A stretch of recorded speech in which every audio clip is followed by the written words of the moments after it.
Yo, what's up guys? Good evening sa ating lahat. Welcome sa ating Facebook Live ngayon, which is ang topic natin ay paano maglista ng tama. Paano maglista na kahit walang knowledge or walang prior idea sa accounting at walang prior idea sa Microsoft Excel, tuturuan ko kayo ng mga pinaka-efficient technique na kahit na wala kayong mga prior knowledge nun, besides sa tuturuan ko kayo, ito yung pinaka-efficient na paraan na alam ko na kahit yun lang ang pinaka-simpleng bagay na pwede nyong gawin sa negosyo, makukuha nyo yung resulta na accurate. Makukuha nyo yung resulta na gusto nyong makita. Makita nyo yung numbers na accurate at napakasimpleng i-export. Napakasimpleng ma-extract. Yun naman ang importante sa ating mga negosyo mga negosyante. Na kung gusto nating tingnan yung numbers, dapat in just few clicks, kahit na masimple man yan o komplikado ating sistema, ay dapat, kung kailan natin kailangan ng report, ay dapat basic na natin i-export yon. At dito ko yan ituturo sa inyo. Syempre. Ayos? So before tayo magsimula guys, ako nga pala si Kyle, may 3 taon akong experience sa accounting. Tumutulong ako sa mga negosyanteng may struggle sa automation at sa accounting system. Pero bago yan, shoutout muna sa ating sponsor. Sponsor natin ngayon, QuickBooks Online, FNG Printing Services, Treehouse Real Estate and Ventures, R. Puentes Big Bike Garage, Single Hat Ma'am, at syempre ating pinakamalakas na one click. Ayos. So guys, magtanong lang kayo dyan sa comment section at also sa mga KMCC graduate. Online po tayo sa KMCC Tambayan. Pwede po kayong magtambay doon para kung may tanong man kayo ay makikater natin syempre. Ang magiging scope pala natin ngayon ay paglista na related sa sales and expenses at pahapyaw sa payable at sa receivable. Hindi ko kayang turuan kayo ng kabuuan ng accounting cycle. Pero tuturuan ko kayo, at least matuturuan ko kayo ngayon, ang pinaka-efficient na paraan para maglista ng tama.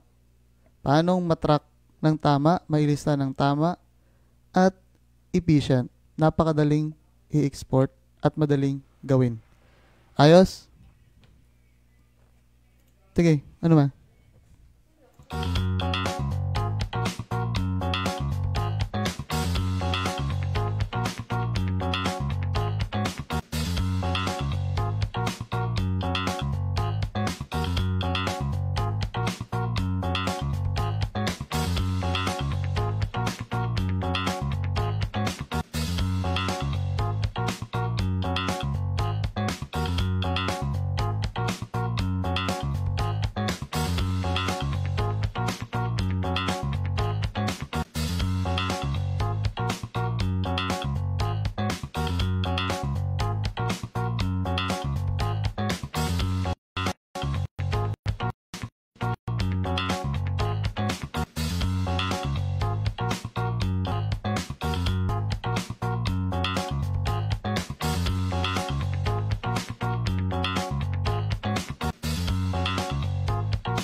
Yun, pasensya nawala saglit. May inaayos lang, technical issue. So yun, okay. Yun.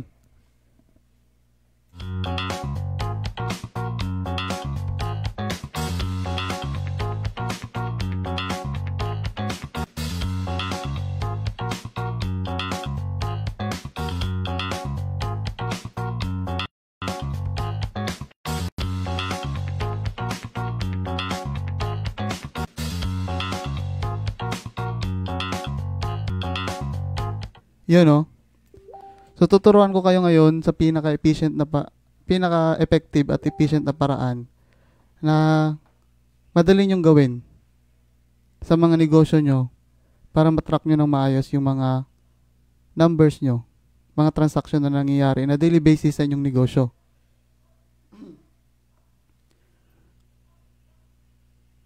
Yun lang. So, in the past 3 years, marami na akong napagtrabaho ang check. Try ko muna. Check. Cas Lizel, shoutout. Naririnig ba ako sa Zoom, Cas Lizel? Yes, Cas. Okay, Malinaw. thank you, Cas. So, in the past 3 years, na-expose ako sa accounting. Una kong mga naging kliyente, mga real estate sa US. Tapos, nag-corporate ako. And then, nag-own practice na rin. So, na-expose ako sa mga klase-klaseng business na may kanya-kanyang template sa paglista ng kanilang expenses at saka sa mga sales at sa kabuuang transaksyon ng kanilang negosyo. Na-expose na ako sa napakaraming klase-klaseng template. Kasi iba-iba kasi process talaga iba-iba process ng negosyo. At kaya doon nagbabari din ang mga template na ginagawa nila sa ilang negosyo. Pero dito ilalatag ko in a general, paano ba yan sabihin? Na kahit na iba-iba kayong negosyo, magme-make sense tong sasabihin ko sa inyo. Magme-make sense tong ituturo ko sa inyo. Na hindi naman pala dapat kailangan komplikado, hindi naman pala dapat maraming formula para ma-export ang dapat ma-export, ma-track ang dapat i-track. Tuturuan ko kayo ng mga technique ngayon. So, wait lang. Yun. May tuturo ako sa inyong pinaka-fundamentals ng accounting. May principle kasi ang accounting na tinatawag na seniorhay ko pa ito nalaman eh. Pero hindi ko makakalimutan to kasi napaka-importanting basic nito sa accounting. Ang tawag sa method na to ay double entry. Kung masusulat nyo yan, mas mabuti. Kasi medyo madugo na to. Hindi madugo, pero hindi na kayo familiar sa mga terminologies na to. Double entry. Ano ang double entry? Ang accounting naniniwala na sa isang transaksyon, may dalawang nangyayari. Kaya tinawag siyang double kasi dalawa. Sa isang transaksyon, may dalawang nangyayari sa likod nun. So, sa isang transaction, may dalawang nangyayari. Bibigyan ko kayo ng example para sige lang.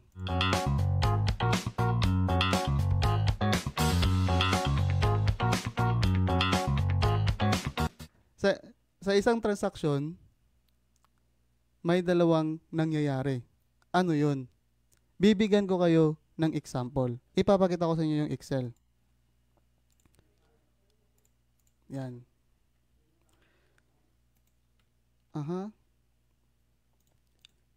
Pinaka-basic na nangyayari sa negosyo.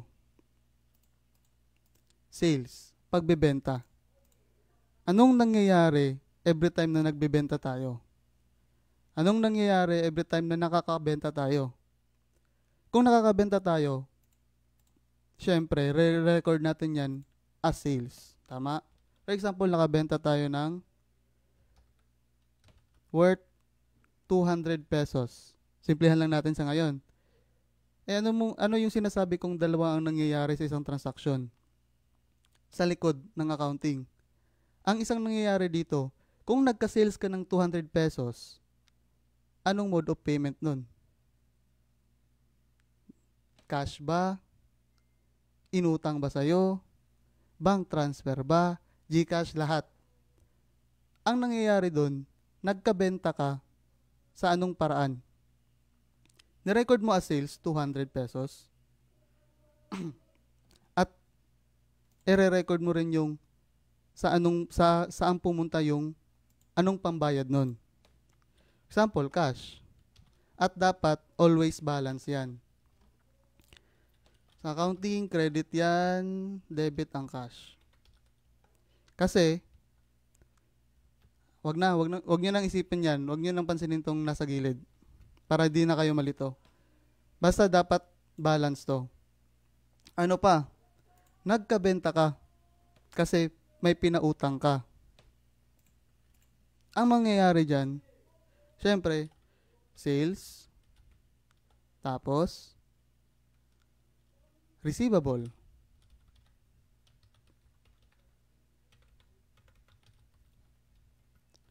₱300, ₱300. Credit, debit. Ang sales, ano na lang, mag-i-example na lang tayo para yung pinaka-basic ng accounting. Ang sales, nag-i-increase siya. For example, debit. Credit. Ang sales, nag-i-increase yan pag ini-input sa debit.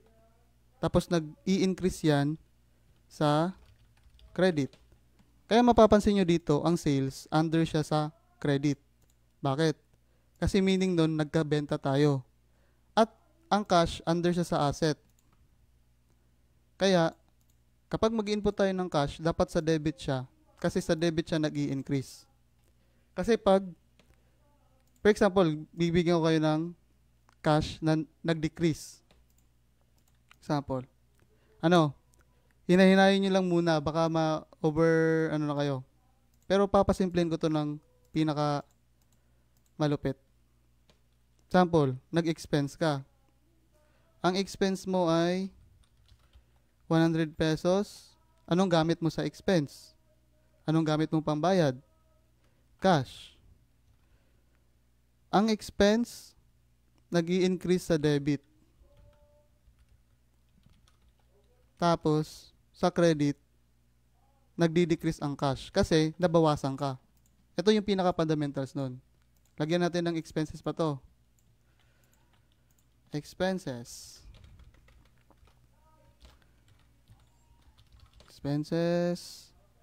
Nag-i-increase, nagdi-decrease. Huwag nyo nang pahirapan sarili nyo. Ito huwag nyo na pahirapan sarili nyo na intindihin bakit nag-increase siya doon or nag-decrease siya doon. Basta yun na yung fundamentals. Huwag nyo nang i-overthink. Basta ito na yun. Basta asset yan, mag-i-increase yan kapag sa debit nilagay at magde-decrease yan kapag sa credit nilagay. At kabaliktaran yun nung liability. Nagdi-decrease ang liability kapag nilalagay sa debit, tapos pag credit, nag-i-increase siya. Ang sales same, tapos ang expenses parang asset lang din siya. So ito siya. Ang explanation niyan. But ang accounting, may dalawang nangyayari. Kasi para ma-record ng tama yung mga transaksyon. Kasi tama naman. 'Di ba? Sa isang transaction, pag mag-record tayo ng sales, nire-record natin isang linya lang. Tama yun. Pwede naman nating ilagay sa isang linyahan lang kung anong mode of payment yun. Pero ang nilalatag ko dito, yung pinaka-fundamentals muna. Wala pa tayo sa gusto kong ituro. Pero ang fundamentals talaga, na dapat isipin natin sa utak natin as a negosyante, na sa isang transaction, may dalawang nangyayari sa likod nun. Applicable siya sa lahat ng transaction sa negosyo, basta may perang involved. Example, bumili ka ng inventory. Nag-increase ang stock mo, nag-decrease ang cash mo kasi binili mong pera. Binili mong inventory yung pera mo. Ano pa? Nag-loan ka. Anong nangyayari doon? Nag-increase ang pera mo at nag-increase din ang utang mo. Ganun siya. Ano pa kayang mga example na Pwede nating ilatag, nagkabenta ka. Siyempre, nag-increase ang benta mo at nag-increase din ang cash mo. Paano naman kung nagkabenta ka pero utang? Nag-increase ang cash mo, nagka-increase yung benta mo at nag-increase ang collectibles mo. Nagka-collectibles ka. Yun ang nangyayari. Always dalawa yan. Yan ang double entry na fundamentals ng accounting. Hindi mo naman kailangan literal na ganito pagka-record. Kasi may ituturo ko malupit na pag-record. Pero ang nilalatag ko lang dito, na may dalawang nangyayari sa isang transaction. 'Di ba? Hindi naman na dapat ganyan ka talaga mag-record. Kasi may ilalatag akong mas madali diyan. Ang nilalatag ko lang na may dalawang nangyayari sa isang transaction. Sa accounting, sa recording itself. So, okay pa ba kayo dyan? Medyo talaga, medyo technical to. Pero pipilitin kong mas maunawaan nyo. Bibigyan ko pa kayo ng example. Tumanggap kayo ng investment. Ano na yun?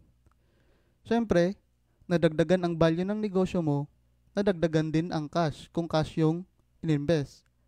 Kung asset, kung equipment yan. Siyempre, nadagdagan ang value ng negosyo mo, at the same time, nadagdagan yung asset value mo. Kasi, nag-invest ng asset ang iyong partner. Ano pa? Basta lahat ng nakikita nyong transaksyon, dalawa ang nangyayari. Wala na kayong magagawa doon. Yan ang double entry. At, yun talaga siya. Paano ko ba siyang mas simplify pa?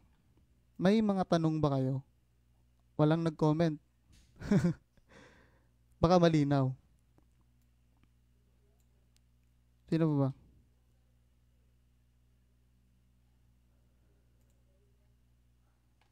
So, yon. May dalawang nangyayari. Yun lang itatak nyo muna sa ngayon. May dalawang nangyayari sa isang transaction. Mabivisualize ko ba siya ng physical? Maaring hindi. Pero yun talaga.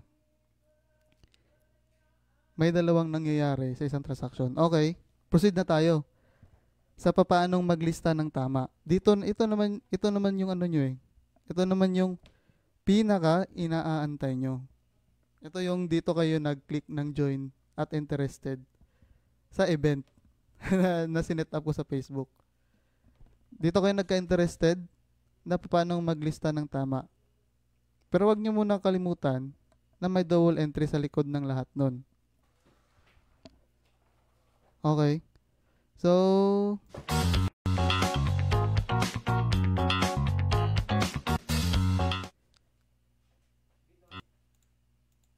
may isang puntos muna akong i-share before ko ilalatag yung papanong maglista ng tama.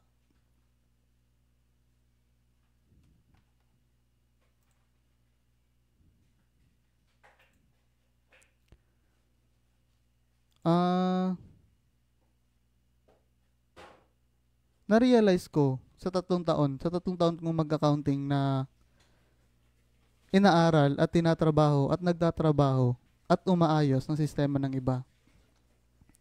Na-realize ko na the more na kinocompile nyo yung transaction, kinocompile nyo at nire-record nyo ng mas simple, yun yung pinaka-efficient. The more na mas straightforward yung record keeping nyo, the more na mas madali itong i-modify. At dito ko na ilalatag yon.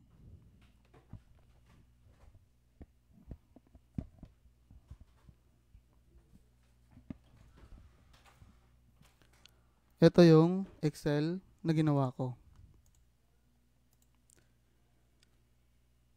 Maaring madagdagan nyo ng column to kasi lalagyan nyo ng customer name. Pwede nyong dagdagan, pwede nyong bawasan. Ang kailangan lang naman, date, reference number, transaction, account title, transaction category, amount, at description. Basic. Ang ginagawa kasi, ito ito ang isa sa mga pagkakamali. Hindi pagkakamali, syempre. Hindi siya pagkakamali. Pero kung nire-record mo, iba-iba. Di ba? Tingnan nyo.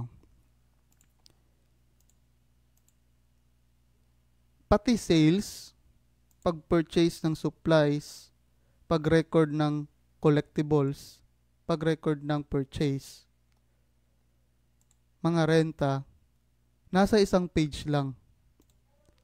Nasa isang page lang. In a daily basis yan. Siyempre, hindi to totoong mga transaksyon. Pero nilalatag ko dito, wag kayong gumawa ng napakaraming separate na sheet. Kasi nilalagyan nyo ng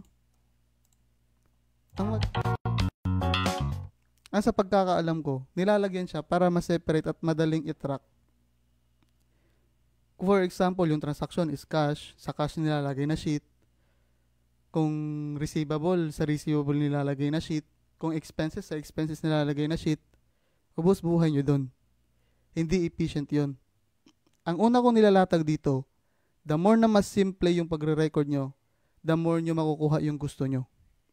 Maniwala kayo sa akin, please lang.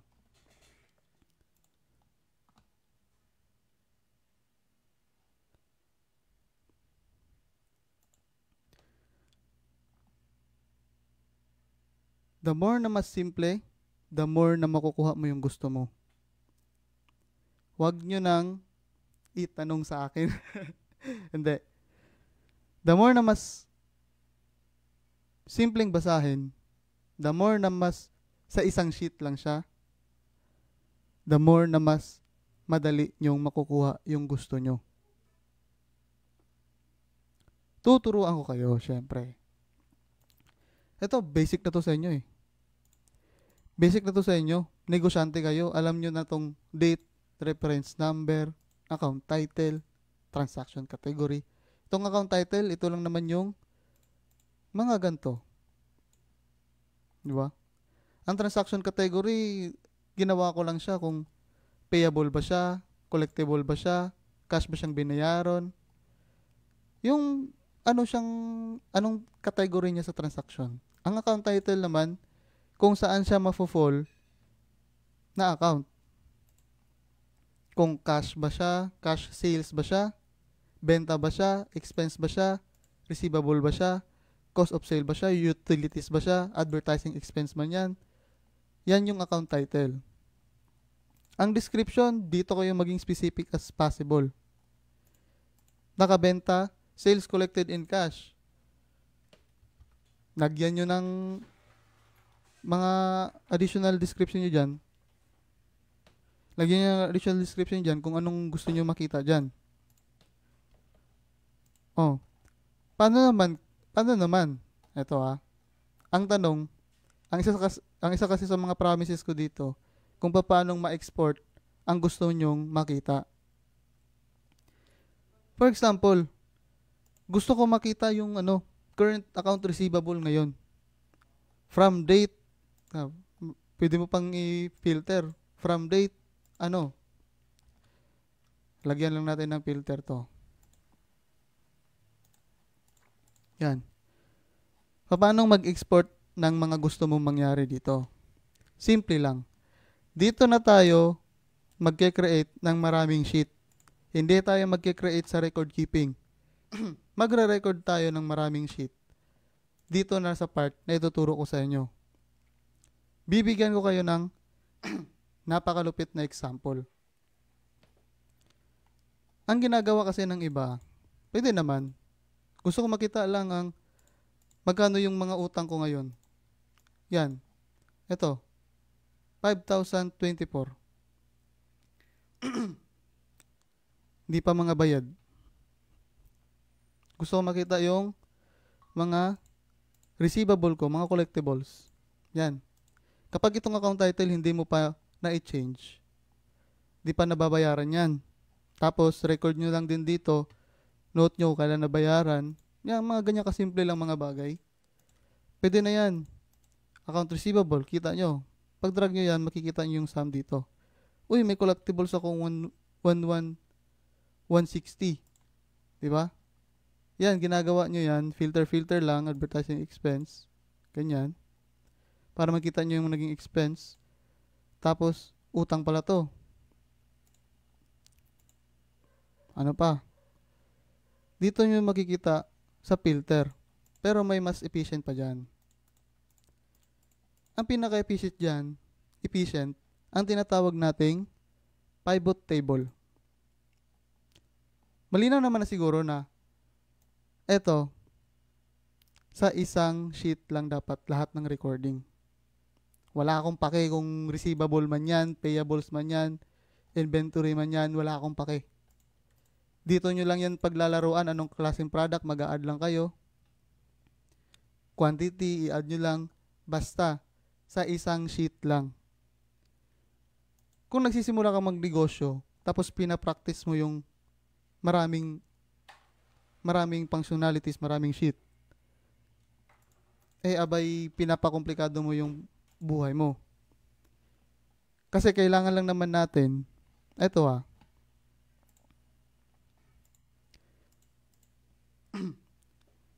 para ang data, para ang numbers, madaling i-modify, kailangan siya naka-arrange ng tama. Sa tingin, hindi arrange ang maraming sheet. Organize siya.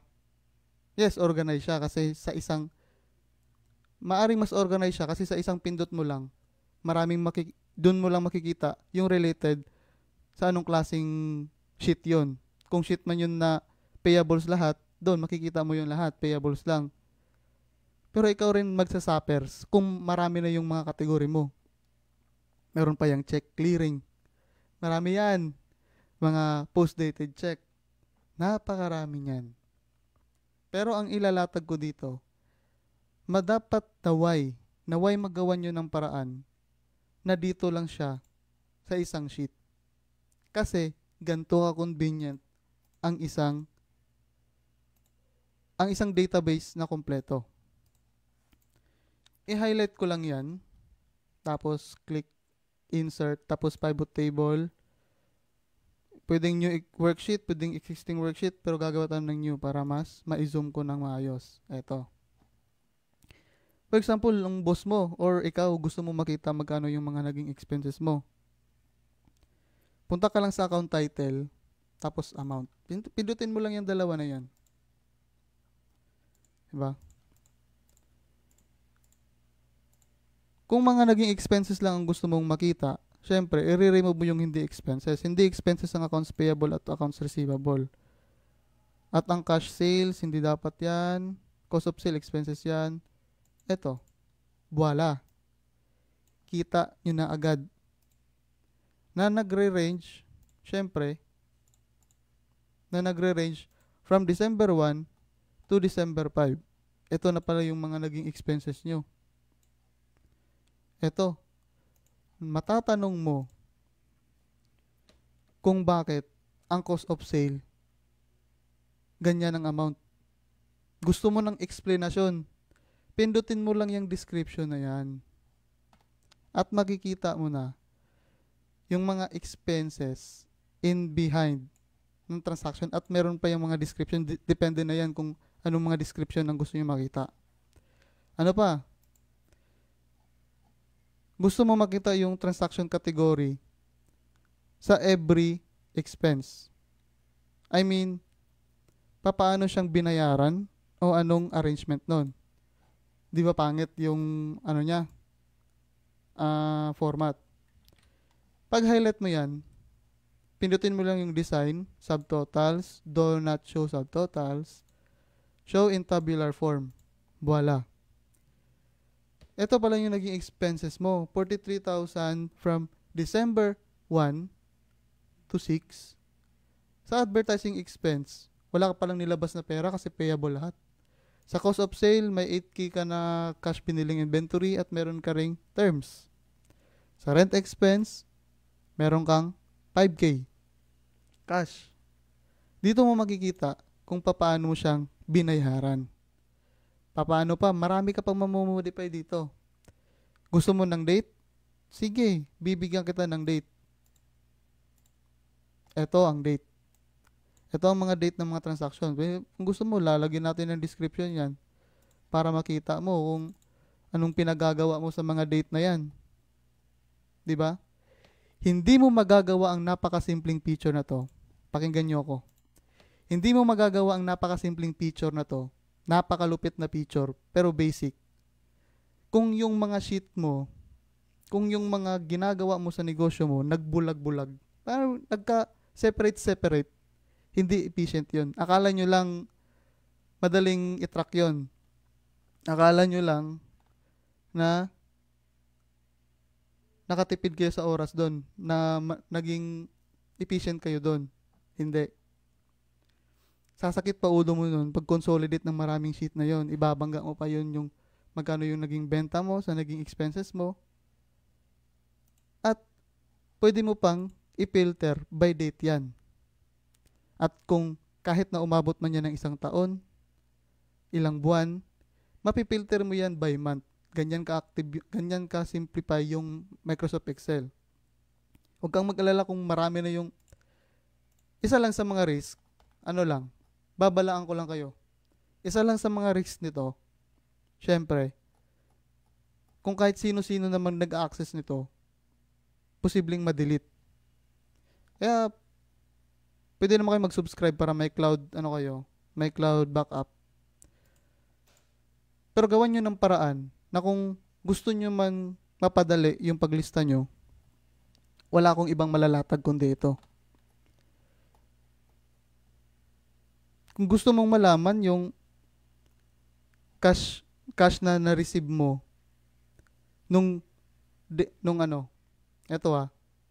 bibigyan ko kayo ng napakalupit na makukuha nyo talaga yung anong gusto nyo dito. As a business owner, gusto mo mag-deposit ngayong araw.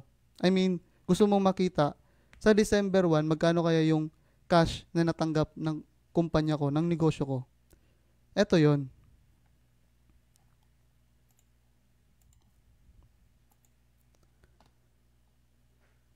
Una mong titingnan, syempre, yung date, mga account title. Hindi, yung transaction category para cash. Tapos, yung amount. Ang date na gusto natin makita is December 1. 1 lang pipindutin natin yan kasi gusto natin makita. Tapos, syempre, cash lang yung gusto nating makita. Ito yung cash na natanggap mo nung December 1. Ang isa kasi sa mga reason ba't marami tayong sheet din, kasi gusto nating makita agad yung daily deposit. Yung daily, para maitugma yung pera sa kahera at pera ng actual count. Na ma-reconcile yun. Yun nga. Marami kang sheet at hindi magiging effective ka doon. Mauubos lang oras mo doon. Napaka-flexible ng paraan na to. Lalagyan mo man dito ng product. Lalagyan mo man yan ng maraming sheet dyan. Lalagyan mo yan ng mga reference number, lahat. Madaling i-track kapag nasa isang page lang. Yun nga lang, may katumbas na risk. Pero, ang katumbas naman na risk na yun is napaka-convenient at pinaka-flexible sa lahat talaga kung ano mong gustong makita. Gusto mo lang makita yung mga receivable mo, total amount, diba? Receivable. Ito yung mga collection na as of now na hindi pa nababayaran. Tapos, eto pa. Kung gusto mong makita yung customer, kung sino-sino yan, magdagdag ka na lang ulit dito ng customer name.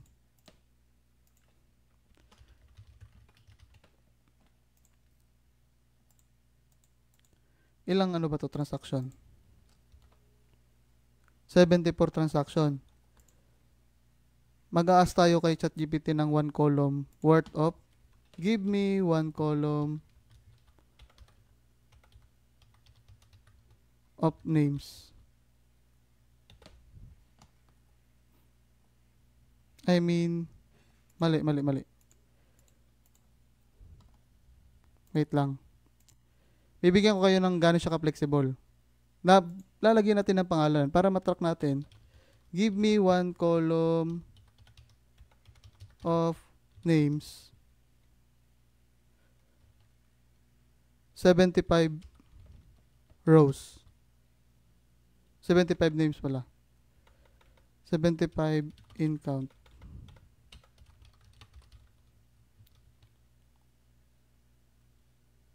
I want to paste it in Excel.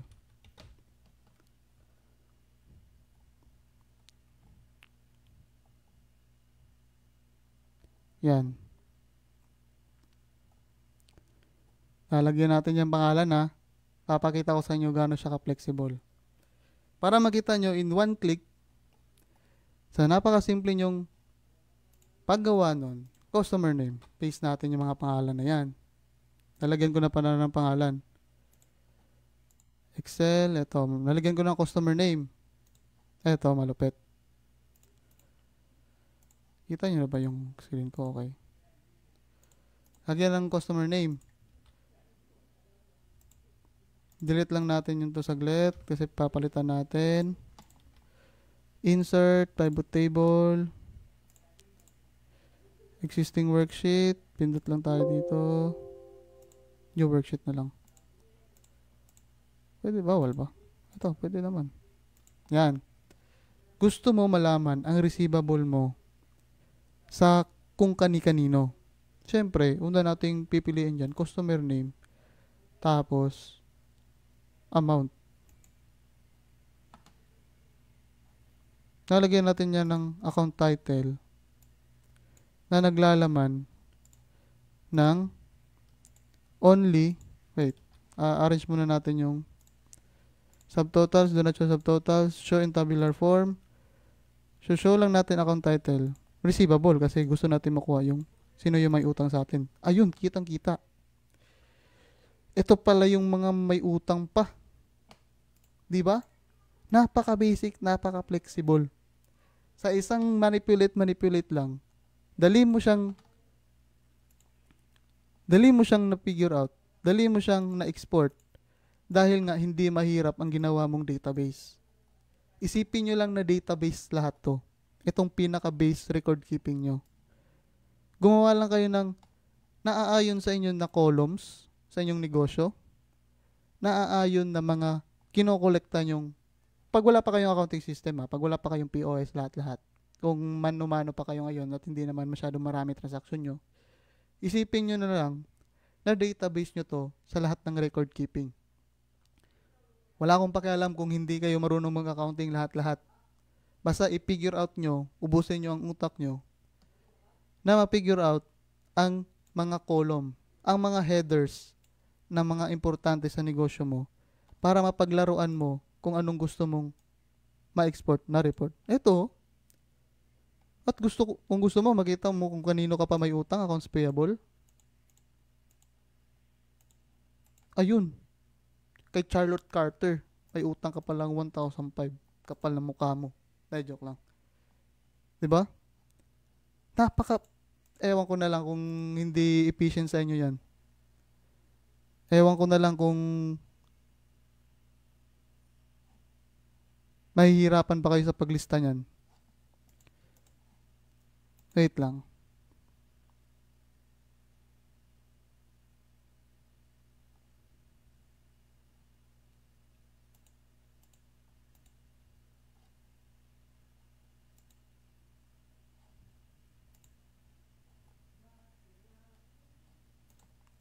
Yun.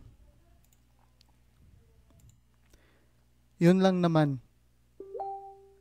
Napaka-basic. Hindi ko naduduguan yung ilong nyo. Ang gusto ko lang i-share sa inyo ngayon na hindi mo kailangan ng napaka-advanced skill Sa Excel. Alam mo kailangan mo? Isang sheet na kompleto yung headers at pivot table technique. Napakasimple. Napaka-efficient, napakasimpleng method at ganun ang paglista ng tama.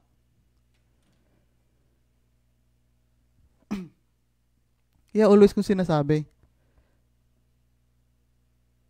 na ang numbers, kaibigan mo lang yan kapag na-implement mo ng tama.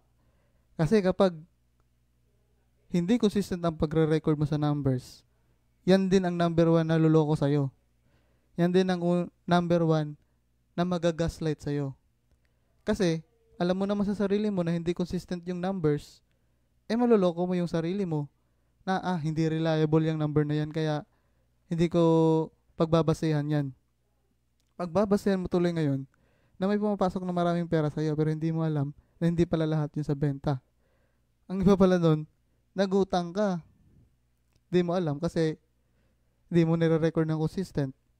Kapag na-implement mo ng tama yung numbers, na-implement mo ng tama yung mga dapat mong i-record, yun na yun. Isang sheet lang ang kailangan. At i-manipulate mo na lang sa kung anong gusto mong report na gusto mong makita.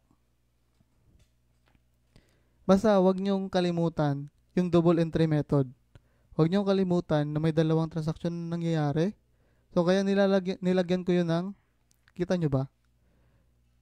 Nilagyan ko siya ng account title at transaction category. Kasi iniisip ko sa likod ng utak ko, ito yung, dito maglalaro yung dalawang, ano na yun? Dalawang dual entry na transaction. Pwede mo namang palitan to ng mode of payment, ikaw, depende sa'yo. At ito, transaction category.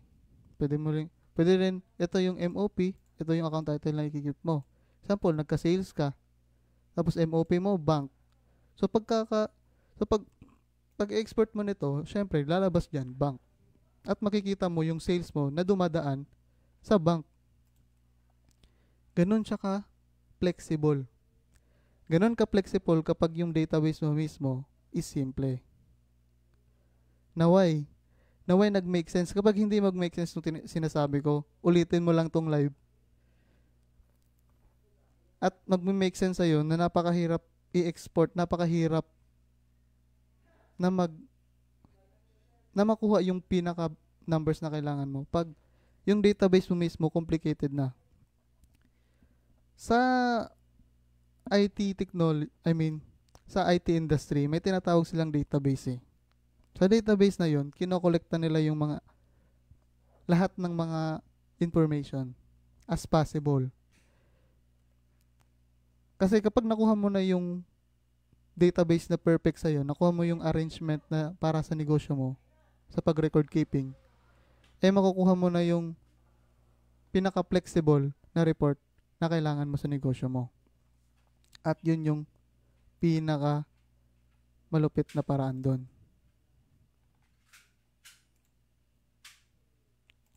Kapag numbers talaga, nakakaumay yung numbers. Pero hindi mo naman kailangan aralin. Ang kailangan mo lang maintindihan na kailangan mo lang ng simpleng database at doon ka na maglalaro.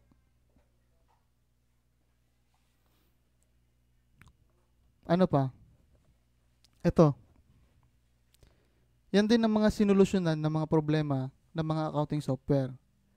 Kasi di mo na iisipin yung database kasi sila na mismo ang mag-a-arrange para sa'yo. Pero sa ngayon, na maliit ka pa lang or manageable pa namang i-manual, basta nasa tamang pag-arrange ng transaction, tamang pag-arrange ng lahat, makukuha mo pa rin yung mga reports na kailangan mo. Napaka-advance ng Excel para sa akin. At enough na yun sa mga startup, enough na yun sa mga nasa 1 to 2 years, 3, kahit na 5 years, kaya pa rin yun. Kaya pa rin i-track yun. Basta, malupit yung pagkaka-record. Na kahit simple yun, makukuha mo lahat ng mga reports mo. At Yun ang pinakamalupit doon. Yun ang pinaka-importante doon. Na may isang database ka lang na nalista mo ng tama, nalista mo lahat ng mga dapat. Kasi kasali dapat sa SOP, for example. Ito yung official na record keeping nyo. Dapat kasama sa SOP na dapat ni isa dyan, walang blanco. Dapat na i-input yan. Para nung pagka-export mo ng report, kung malaman mo agad na anong gusto mo makuha. Nakikita nyo naman, gaano ka flexible. For example, magkano ba nagastos ko sa advertising? Ito, 5,000. Ito pala yung mga, hindi dapat customer name yan dapat supplier yan. Kasi expense eh. Pero yan lang. For example, customer, hindi rin kailangan customer name to. Pwede lang din name. Kasi sa isang sheet, pwede namang customer, pwede rin siyang supplier. Name lang, lagay nyo lang name. Para di magko-conflict. Yan, di ba? Mga supplier dapat hindi dapat customer name yan. Pero ganyang kalupit ang may simpleng paglista. Ano bang nilalatag kung tamang lista? Yung tamang lista na to the point na hindi siya mahirap. Ang tamang paglista na napakasimple niya lang pala pero ang dami niyang makita. Ang dami niyang pwedeng gawin kapag na-export ng tama. Mahirap lunukin siguro tong pinagtuturo ko ngayon. Pero one day, i-try nyo lang. Gumawa lang kayo ng isang sheet. Gumawa kayo ng isang sheet. Yung mga header nun, yung mga importanteng detalye na kailangan mo malaman. At doon mo paglaruan. Sa accounting lang to sa record keeping na may transaction na. Pero minsan kasi may mga negosyong project based na tinatrack yung progress before maibiling. Ibang ano yon, dapat ibang sheet talaga yon. Kapag hindi pa involved ang pera, kapag tinatrack nyo lang yung progress, hindi pa involved ang pera doon. So ibang sheet dapat yon, ibang tracking dapat yon. So yun lang dapat natin malaman ngayon, no? Na may dalawang nangyayari sa isang transaction. Simpleng database, pivot table technique. Yung pivot table, nalaman ko lang din yan nung last corporate work ko. Shoutout sa inyo dyan sa CubeWork. Tapos, yun lang naman. Basta napakasimple. Gawan nyo ng paraan na mas mapasimple pa yung record keeping nyo. At the more na simple yan, the more na mas direct to the point yan. Wala akong ibang masabi. Napaka-flexible yan. At ikaw lang din magbe-benefit na business owner kasi accurate at nailista ng tama ang iyong mga numbers. Ayos. Yun lang muna sa live na to. Thank you so much sa mga nanood. At shout out sa ating mga sponsor. Thank you sa mga nag-sponsor. Shout out. Ay, dadrop ko yung mga link sa mga Facebook pages tsaka sa mga shop ng ating mga nag-sponsor. Siyempre, isa-shoutout natin sila. You know. Wait.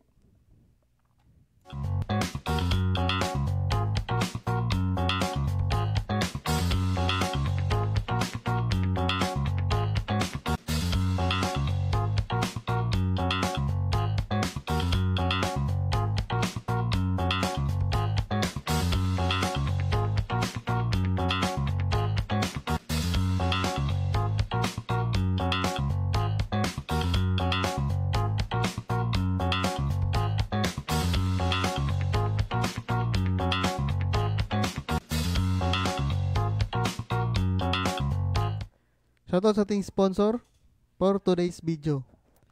Shoutout sa QuickBooks Online, the number 1 accounting software sa US na naglo-launch na din dito sa Pilipinas. At isa ako sa mga pioneering na partner ng QuickBooks Online. So kung gusto niyo magka-accounting software, magpakonsulta muna kayo sa akin para malaman ko kung fit bang QuickBooks Online sa inyo o hindi. Ito ko rin malalaman, syempre. At meron din akong sasuggest na ibang accounting software sa inyo kung hindi mag-fit yung QuickBooks sa inyo. Kaya PM lang kayo sa akin. Also, shout out sa R. Puentes Big Bike Garage. nagmo-modify, nagmo-maintain, at um, nag-aayos ng mga big bike. Nagko-customize yon. Located sila sa GMA Cavite. Ida-drop ko lang yung link sa mga sa shop sa Facebook page nila nang may PM nyo sila. Kapag may big bike kayo, syempre, magpatulong kayo sa kanya, magpakonsulta kayo. Active yan sa Facebook. Nagko-content din yan. Shout out kay Cass Robertson Puentes. At also, shout out sa One Click Delivery. Syempre, the number one and the first local delivery in Tagum City na naka-automate. Walang iba niyan. Naka-auto delivery fee, auto live tracking, lahat yan. Name it all, the automation. At napakasimple pang mag-book.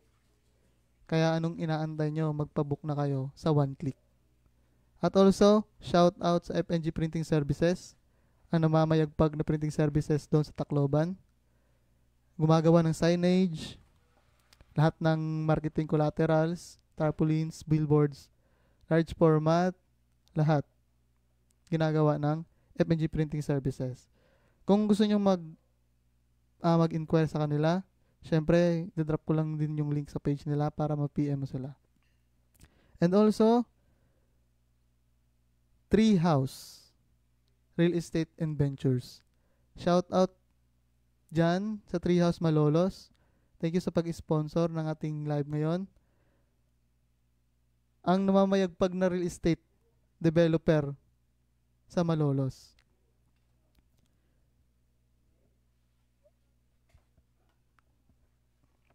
Gadrop ko lang din yung link sa page nila na makita nyo yung mga sample na mga housing nila.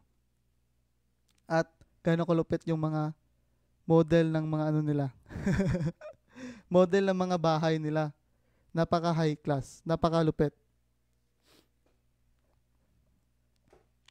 Sa Malolos yan, syempre. At shoutout rin sa Single Hot Mom by Perlas Foods. Yun. Itadrop ko yung Shopee link niya. Crunchy Chili Garlic Oil. Ang advocacy yan ito, na kahit na mahilig ka sa maanghang, mahilig ka sa lahat. Maanghang, spices, pero kinakain nyo siya ng napaka-healthy na paraan. Na kahit na basta na-formulate ng Perlas Foods na napaka-healthy lang lahat ng mga product nila. Na hindi mako-compensate yung tiyan nyo kung sensitive yan, syempre. At syempre may level of spiciness. At thank you sa lahat ng mga nag-sponsor. Appreciate ko kayong lahat. And itadrop ko yung lahat ng mga link nila dyan sa description para ma-inquire nyo sila ng mabilisan lang. Thank you so much sa mga nanood. Thank you so much sa mga nagsubaybay. Sana may natutunan kayo. Always nyong huwag kalimutan na kapag nagre-record keeping kayo, make it simple. Make it direct to the point. Kasi the more na simple at direct to the point yung record keeping nyo, the more na complicated na mga reports ang makukuha nyo. Yun lang ang pinaka-essence ng webinar na to. At dito ko natatapusin ang live na to. Thank you so much. Trabahong malupit.